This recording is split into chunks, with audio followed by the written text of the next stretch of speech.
बर्फ में छुपा घर 30 साल बाद पहली बार अनया और अनुष्का अपने गांव लौटती हैं। रास्ता बर्फ से ढका है और गांव लगभग वीरान। घर में कदम रखते ही दीवारों पर खून के छींटे और पुराने समय की जली हुई दुल्हन की तस्वीर मिलती है। आईने में आंखें रात को अनुष्का आईने में झांकती है और अचानक उसका चेहरा बदलकर जली हुई महिला में बदल जाता है। शीशे पर खून से लिखा है, अब वो जाग गई है।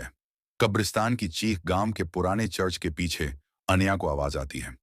वहां एक पुरानी कब्र खुद ब खुद खुलती है और उससे एक सड़ा हुआ कटा हाथ बाहर निकलता है। खून की उल्टी करती है अनया और बेहोश हो जाती है। अनुष्का की आत्मा कब्जे में। अब अनुष्का पूरी तरह बदल गई है। उसकी आंखें काली हैं, आवाज भारी, और वो तांत्रिक भाषा में बोलती है। वो रात को नंगी दीवारों पर उल्टे मंत्र लिखती है और गांव की बकरियों की गर्दनें मरोड़ देती है।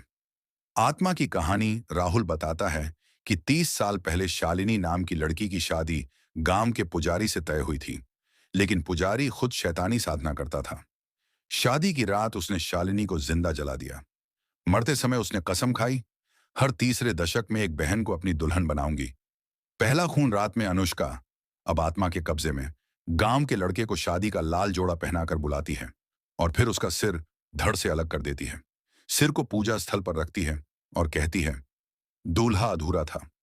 तांत्रिक की बलि दादी रंभा एक तांत्रिक बुलवाती है, पर जैसे ही वो पूजा शुरू करता है, अनुष्का अपनी आवाज से उसकी आंखें फोड़ देती है और उसे छत से उल्टा लटका देती है।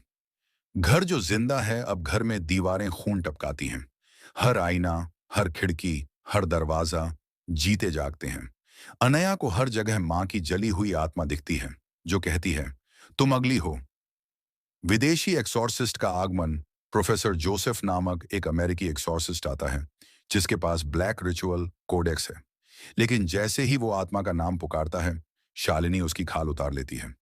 टार्चर रूम घर के नीचे एक सीक्रेट तहखाना मिलता है, जहां शालिनी अपनी दुल्हनें तैयार कर रही है, मरे हुए लोगों के शरीर के हिस्सों से। अनया वहां अनुष्का को उल्टा टंगा पाती है। उसकी आंखें सिल दी गई हैं और शरीर पर काले धागे लिपटे हैं। अंतिम अनुष्ठान, अनया खुद को चाकू से घायल करती है, आत्मा को अपने अंदर आने देती है और फिर आत्मा को पेट्रोल से भरे कमरे में जला देती है। लेकिन जैसे ही आग फैलती है, अनुष्का जागती है, लेकिन मुस्कुराती है। आखिरी शॉट ट्विस्ट एंडिंग। 6 महीने बाद शहर में एक मॉल के वॉशरूम में एक लड़की शीशा देख रही है। अचानक आईने में शालिनी की मुस्कुराहट लौटती है। अब मैं कहीं भी जा सकती हूँ। टैगलाइन। जिस घर में आत्मा मरी, वहां से उसकी परछाई कभी नहीं जाती।